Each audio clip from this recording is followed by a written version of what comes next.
Hello friends, myself Mrs. Pratibha Sonone, faculty from Shri Jain Vidya Prasarak Mandals, Rasiklal M. Dhariwal College of Pharmacy, Chinchod, Pune.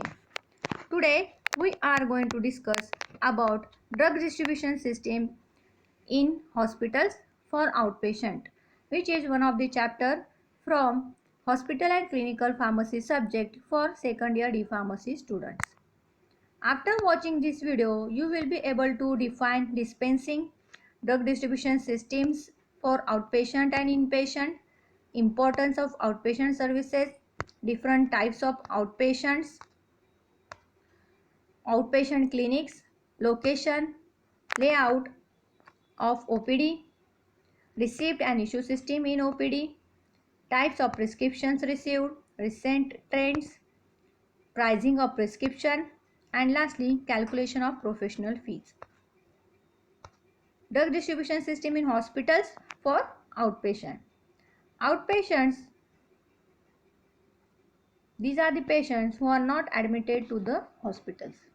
The aspect of drug distribution in a hospital are the distribution to the outpatient, to the inpatient and to the operation theatres.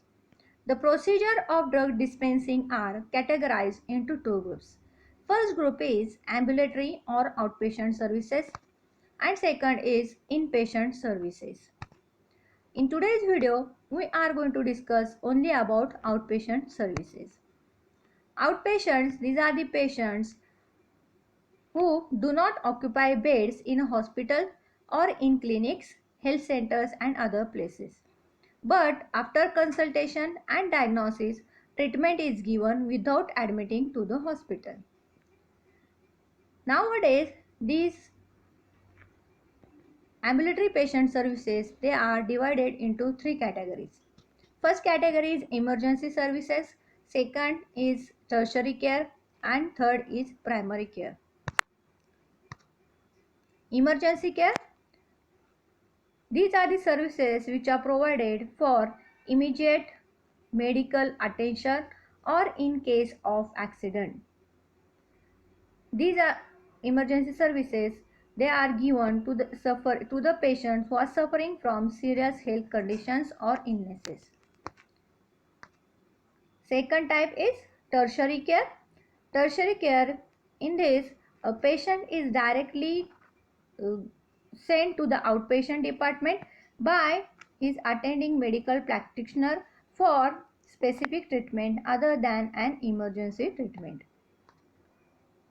And primary care. Primary care is a majority care.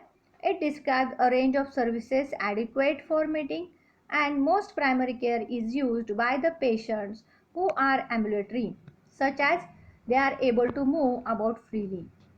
That means it deals with the majority care of the for daily personal health needs.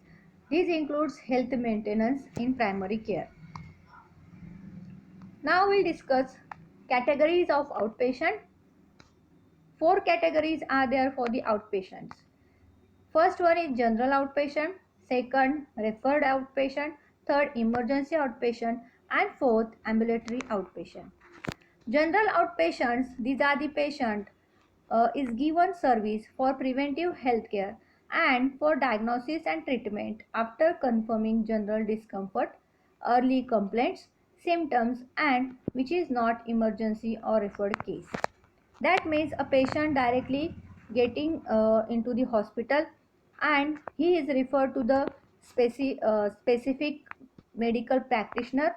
The medical practitioner check the patient after confirming general discomfort, their early complaint symptoms, and on that, after diagnosis, the treatment is given to the patient. Such type of patients are called as general outpatients. Second type is referred outpatient. The patient who is referred directly or outpatient department by his or her attending practitioner for specific treatment, and the patient later on returns to the practitioner for further care. That means the patient who is directly referred to the medical practitioner or outpatient department. After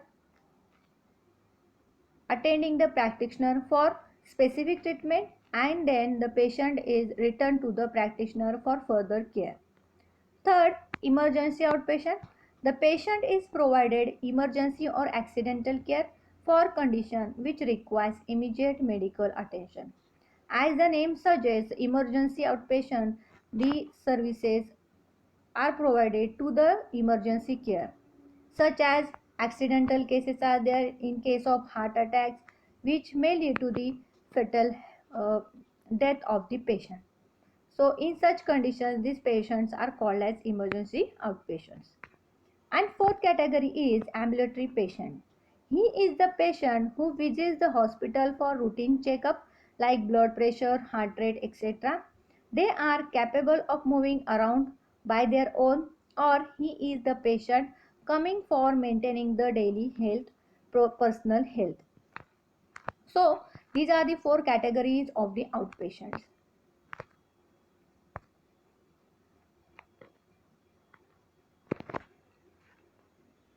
Location of outpatient dispensing. Where the outpatient dispensing should be located. It should be located on the ground floor.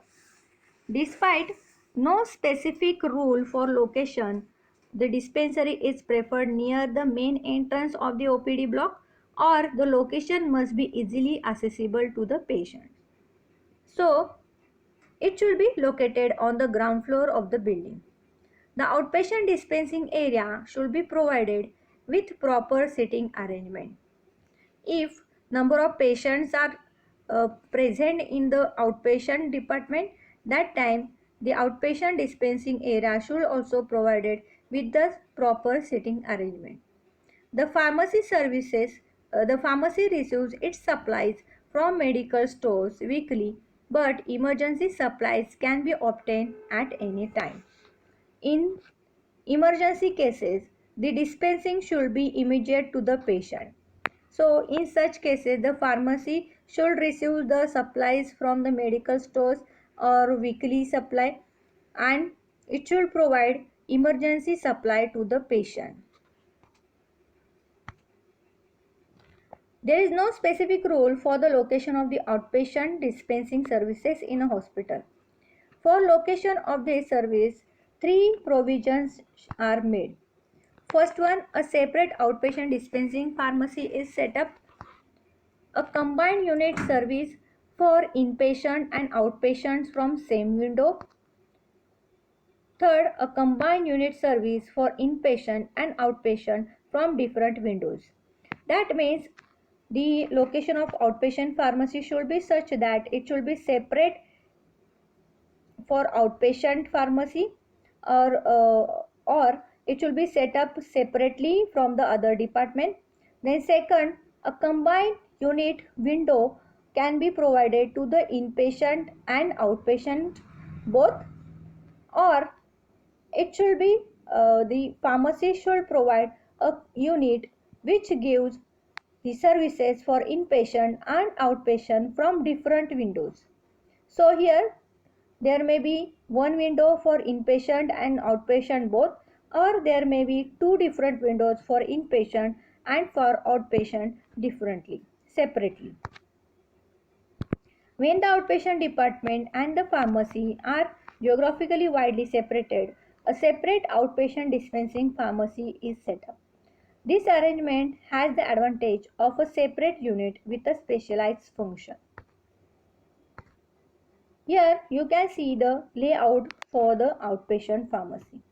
From right side there is entry and waiting room for the patient. There is a table and chair at number 1. Second is the prescription table. Third is the storage rack. Fourth, sink with tap. Then fifth, medicine platform. And sixth, dispensing window. Layout for outpatient pharmacy.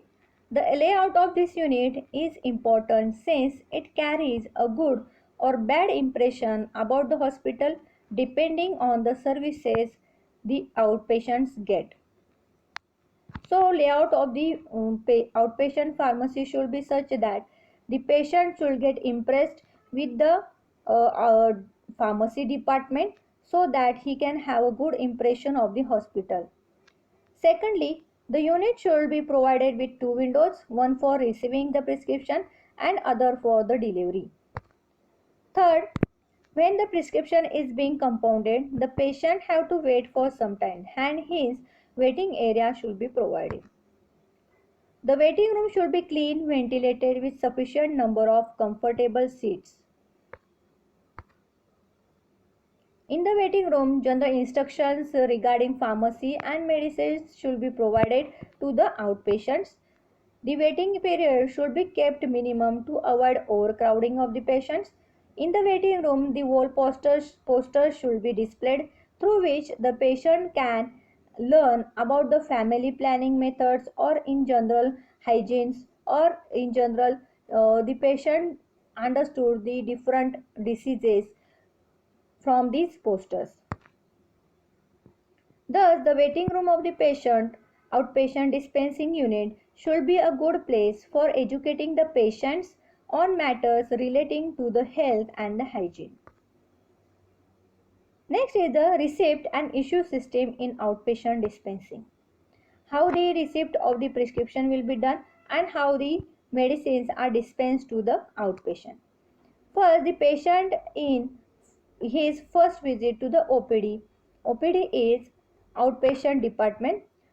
The patient goes to the registration counter and he takes the case paper after paying nominal fees. Then the patient goes to general checkup counter guided for medical department on the basis of the clinical symptoms.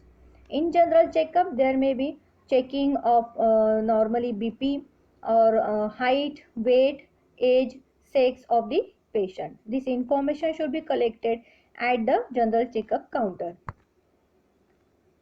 Then after referring from the general checkup counter, the physician writes prescription for the patient and he submitted it to the pharmacy department where prescription is compounded and dispensed by the pharmacist. So after general checkup, the physicians ask the patient about the symptoms, their illness and what is the background or history of the patient for the illnesses. And after that diagnosis, the physicians write the prescription and the patient get into the pharmacy department. In pharmacy department, the prescription is compounded and dispensed by the pharmacist. Pharmacist numbers the prescription, monitor it and assemble the materials and equipment for compounding. If manufacturing is there in the pharmacy department, that time the pharmacist has to number the prescription. Otherwise, there may be chances of mixing the prescription due to the if there is no number on the prescription. So, pharmacist numbers the prescription, monitor it and start assembling the materials and equipment for the compounding. Pharmacist gives token to the patient so patient and prescription can be identified. Compounded prescription filled in a suitable container, packed, labeled and priced reasonably. Pharmacists record the prescription in a register for accounting purpose.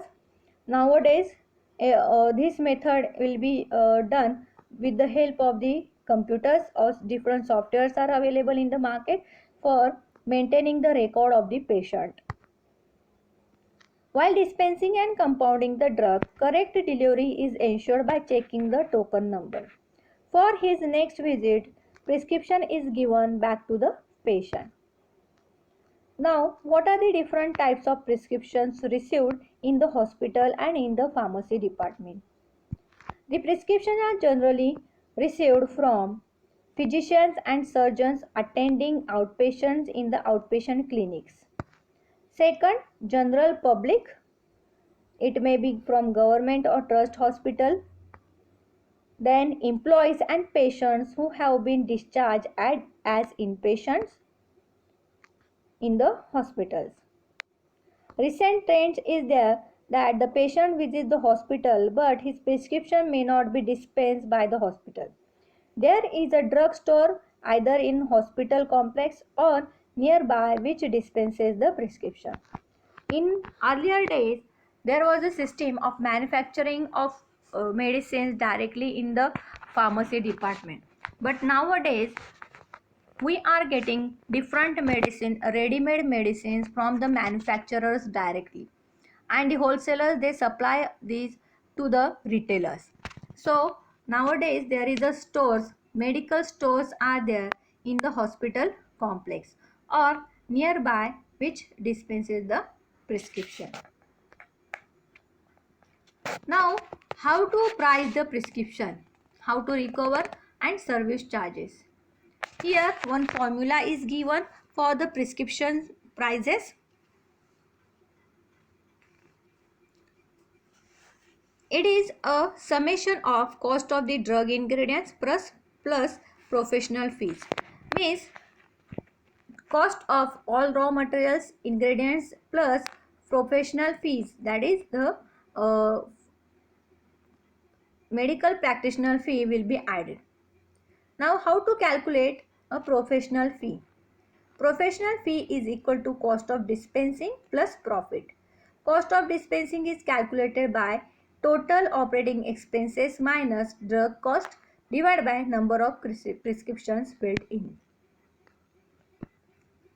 Based on operating expenses, professional fee can be calculated as given in the formula: executive salary plus prescription sales into operating expenses excluding executive salary divided by total cost into total number of prescription plus desired net income per prescription. Here the total expenses are included into the price professional fee, that contains a medical practitioner fee, salary plus prescription sales divided by total cost into operating expenses excluding executive salary. Operating expenses means the expenses which are used for the operating the equipments, which are divided by the total number of prescription plus desired net income per prescription.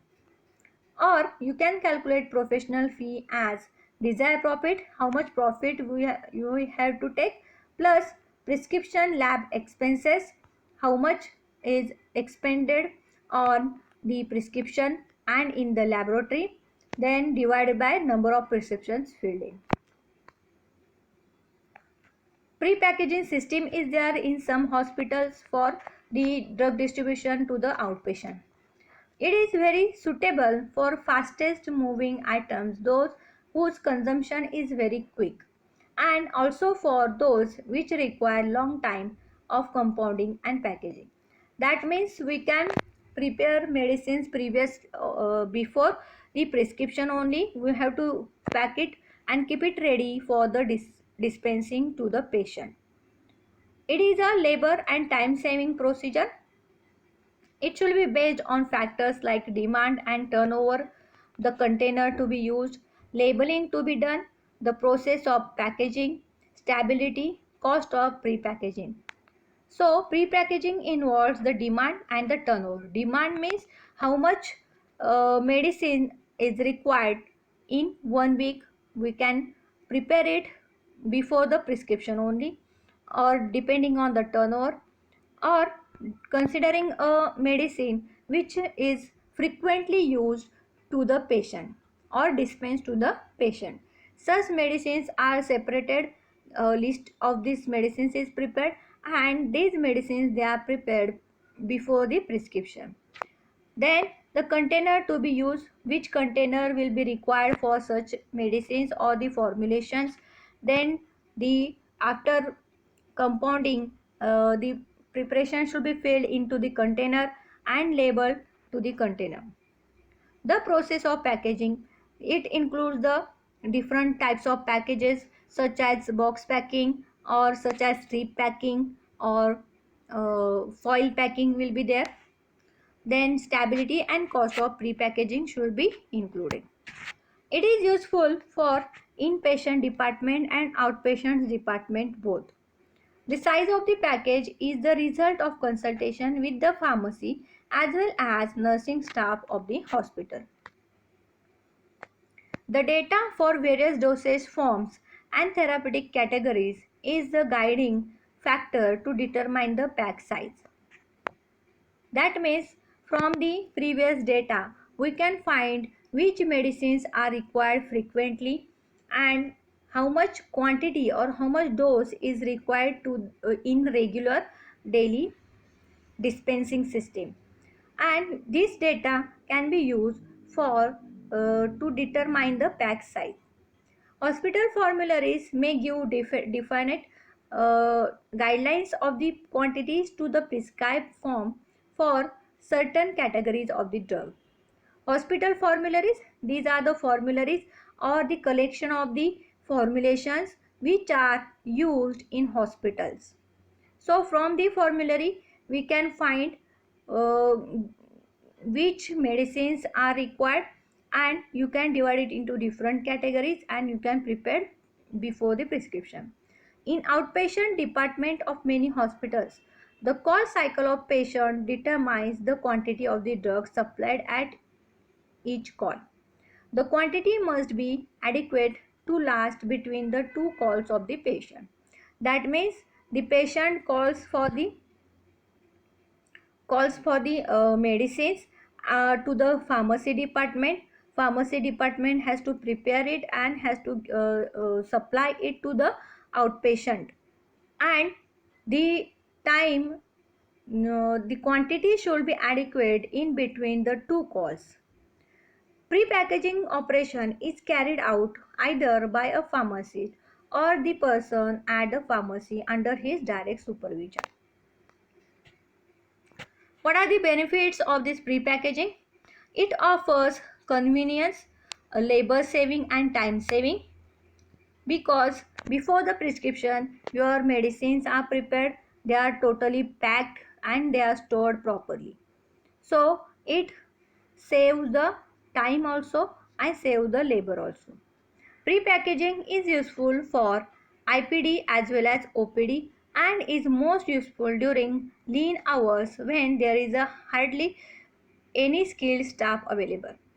That means we can use pre-packaging system for inpatient also and outpatient, and it is very much useful for the time when there is no skilled person available in the pharmacy department. So in that case, if the pre-packaging system or pre-packaging packaged medicines are available in the pharmacy department, the person can provide it to the patients. No medication error in pre-packaging as it is carried out under observation of pharmacy services. There should not be any error as the total process will be carried out under the supervision of the technically competent staff of the pharmacy department. I hope all of you have understood what is the different drug distribution systems in hospital. For the outpatient, what are the different types of outpatients, and how the system is applied for the outpatient for the drug distribution. In next video, we will discuss about inpatient services. Thank you.